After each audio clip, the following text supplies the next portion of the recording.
Bienvenue pour cette nouvelle séquence de paroles de la vie éternelle avec Marc Joseph. Nous sommes aujourd'hui le 25 août 2023. 25 août 2023, encore un jour de grâce, encore un jour de bénédiction, encore un jour que nous allons vivre dans la paix. J'ai dit dans la paix, pas parce que je ne veux pas dire qu'il n'y aura pas de problème, mais parce que Jésus-Christ est avec toi. Jésus-Christ a promis d'être avec toi tous les jours jusqu'à la fin du monde. Si la présence de Jésus-Christ est dans ta vie, quoi qu'il arrive, tu vas garder la paix, sachant que ce que tu ne peux pas faire, Jésus-Christ va le faire avec toi. Là où tu ne peux pas aller, il va y aller pour toi. Ce que tu peux faire, tu le fais. Mais il y a des domaines dans la vie, des fois, on arrive, on est bloqué. On n'a plus la main. On ne peut plus rien faire. Alors c'est là qu'il faut passer la main à Jésus-Christ, qui promet d'être avec toi, d'être fidèlement avec toi tous les jours jusqu'à la fin du monde.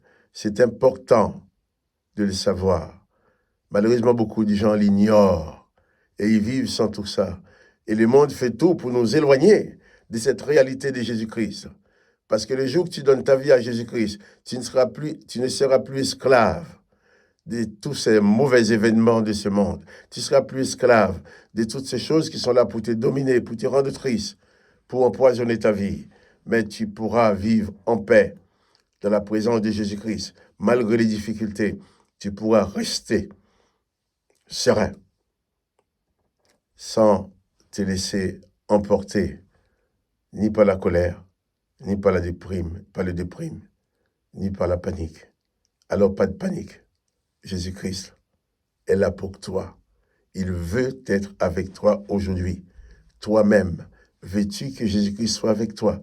Si tu veux qu'il soit avec toi, dis-lui Jésus, tu peux lui parler là où tu es maintenant. Élève ton âme, du fond de ton âme, dis Jésus, je veux que tu sois avec moi, viens dans ma vie.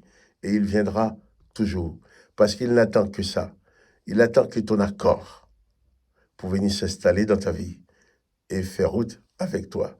Je dirais faire la vie avec toi, parce que il t'aime. Il veut que tu sois heureux, que tu sois heureuse. Il veut que tu aies la paix dans ton cœur. Et il dit, si tu le veux, si tu le crois, si tu veux marcher avec lui, eh bien, il est avec toi tous les jours, jusqu'à la fin du monde. Il y a beaucoup de gens qui ignorent cela et qui restent dans leur misère. Nous pouvons les aider à connaître Jésus-Christ en leur parlant, en leur disant que nous avons Jésus-Christ dans nos vies, qui nous soutient tous les jours. Et nous pouvons aussi, juste en donnant un petit coup de pouce, en cliquant sur le j'aime de cette vidéo. Dis que tu aimes la vidéo, ça va permettre à YouTube de la proposer à d'autres personnes qui ne nous connaissent pas. C'est ça aussi un moyen, un tout petit moyen, mais un moyen quand même, de faire connaître aux gens que Jésus-Christ peut les sauver. Jésus-Christ n'est pas un juge, ni un procureur, ni un accusateur. Il n'est pas là pour t'accuser, pour t'enfoncer. Il est là seulement pour te sauver, pour t'accompagner. Je vais continuer à lire avec toi des paroles, l'histoire de Jésus-Christ, qui est venu dans ce monde pour apporter la paix, pour apporter la guérison, pour apporter la liberté. Mais qu'est-ce que les hommes ont fait? Ils ont tout fait pour les tuer, ils ont réussi à le tuer.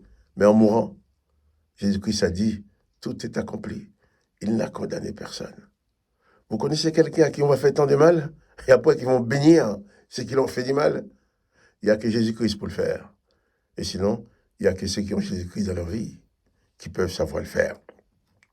Marc chapitre 14, verset 1er, je vais lire. La fête de Pâques et des pains sans levain devait avoir lieu 2 jours après. Les principaux sacrificateurs et les scribes cherchaient le moyen d'arrêter Jésus par ruse et de le faire mourir, car ils disaient que ce ne soit pas pendant la fête, afin qu'il n'y ait pas de tumulte parmi le peuple. Donc, ils cherchent à faire mourir Jésus avant la Pâque. Comme Jésus était à Béthanie dans la maison de Simon, un lépreux, de Simon le lépreux, une femme entra pendant qu'il se trouva à table. On arrête là, on va continuer demain matin la lecture. Mais là, nous voyons les religieux de l'époque, les principaux sacrificateurs et les scribes d'Israël cherchèrent le moyen d'arrêter Jésus par ruse et de le faire mourir. Ils ne peuvent pas montrer leur visage. Ils ne peuvent pas se présenter leur visage devant le maître parce qu'ils voudraient bien l'accuser, mais ils n'ont rien à le reprocher. Jésus leur a même dit, mais qui de vous peut me convaincre de péché? Qui peut me prouver un jour que j'ai fait quelque chose de mal? Jésus n'a jamais fait du mal à personne. Il a toujours manifesté la grâce, la bonté, la miséricorde en faveur de tous. Et c'est ce qu'il fera dans ta vie. Mais les autres voulaient, par ruse, l'arrêter pour le faire mourir. Pourquoi? Parce que la présence de Jésus-Christ, c'est une présence qui gêne les démons. C'est une présence qui gêne les mauvais esprits. C'est une présence la présence de Jésus-Christ est gênante pour ceux qui pratiquent le mal, qui pratiquent le mensonge, qui pratiquent les ruses. Et ces gens-là, ils voulaient détruire Jésus. Pourquoi? Jésus va même leur dire, mais vous voulez me faire mourir. Dites-moi, pour quelle bonne œuvre que vous voulez me faire mourir? Pour quelle bonne œuvre que vous voulez me faire mourir? Puisque vous ne pouvez pas trouver une œuvre mauvaise, quelque chose de mal que j'ai fait pour m'accuser. Vous m'accusez d'avoir fait des bonnes choses, mais pour laquelle? Jésus-Christ est celui qui n'apportera jamais du mal dans ta vie. Les autres vont utiliser des ruses pour le faire mourir.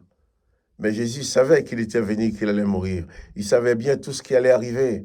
Mais il est venu quand même. Pourquoi il est venu quand même? Sachant qu'il va souffrir. Pas parce qu'il aimait la souffrance. Parce qu'il t'aime, toi. Et tu ne le sais pas encore. Parce qu'il savait un jour, toi-même, tu allais arriver dans ce monde. Tu allais avoir besoin de lui pour être sauvé. Parce qu'il savait, comme tous les autres, toi, tu vas être pris au piège de ce monde. De ce monde qui va te laminer, qui va te miner, qui va te rendre malheureux, malheureuse, qui va te faire souffrir.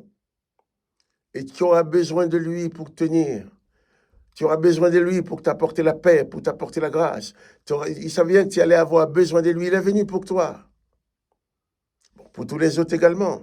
Mais laisse-moi te dire, si dans ce monde, il y avait uniquement toi comme seule personne dans ce monde, dans cette situation, Jésus serait quand même venu pour toi tout seul.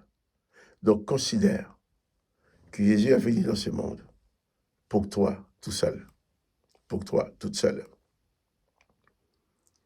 Aussi pour les autres. Mais tu ne peux pas recevoir Jésus pour les autres. Mais tu peux le recevoir dans ta vie pour toi-même. Les autres vont pratiquer des ruses pour essayer de s'emparer de lui. Pourquoi des ruses? Parce que comme ils ne peuvent pas, devant le peuple, ces sacrificateurs, ces religieux de l'époque, ne pouvaient rien trouver comme accusation pour dire qu'ils vont arrêter Jésus pour le faire mourir à cause d'un mal qu'il a fait. Alors, ils utilisent des ruses. Et autour de toi, il peut y avoir aussi des gens qui utilisent des ruses pour te faire du mal. Mais si tu as Jésus-Christ dans ta vie, les gens utilisent leurs ruses, mais ils ne pourront rien faire dans ta vie sans le pouvoir, sans l'autorisation de Jésus-Christ. Jésus-Christ, c'est mon maître, mon sauveur. Je dirais, quand il pleut, Jésus-Christ, c'est mon parapluie. Quand il y a le soleil, c'est mon parasol. Quand il y a du tonnerre, c'est mon paratonnerre. Quand il y a la faim, c'est ma nourriture. Quelles que soient les circonstances qui existent, Jésus-Christ t'accompagne et il permettra toujours que tu puisses s'en sortir, que tu puisses t'en sortir, qu'il soit victorieux sur toutes ces choses-là. Jésus-Christ est avec toi, réalise-le. Si toi, tu ne l'avais pas encore réalisé, eh bien, il est temps pour toi d'inviter Jésus-Christ à venir dans ta vie. De dire tout simplement, Jésus-Christ, j'ai besoin de toi, viens habiter ma vie. Et si tu as du mal à le faire tout seul, contacte-moi. Contacte-moi. Je viendrai t'aider. Je t'appellerai au téléphone. Je t'aiderai. À la rigueur, je te donne même mon numéro de téléphone. Appelle-moi. Mon numéro de téléphone, c'est 06 85 10 15 36. 06 85 10 15 36. Si tu veux recevoir Jésus-Christ dans ton cœur et tu n'arrives pas à le faire tout seul, je suis là pour t'aider. Tu peux m'écrire sur la vidéo, je te répondrai. Sinon, téléphone-moi quand tu veux. Hein? Téléphonez-moi quand tu veux. Que le nom de Jésus-Christ soit béni.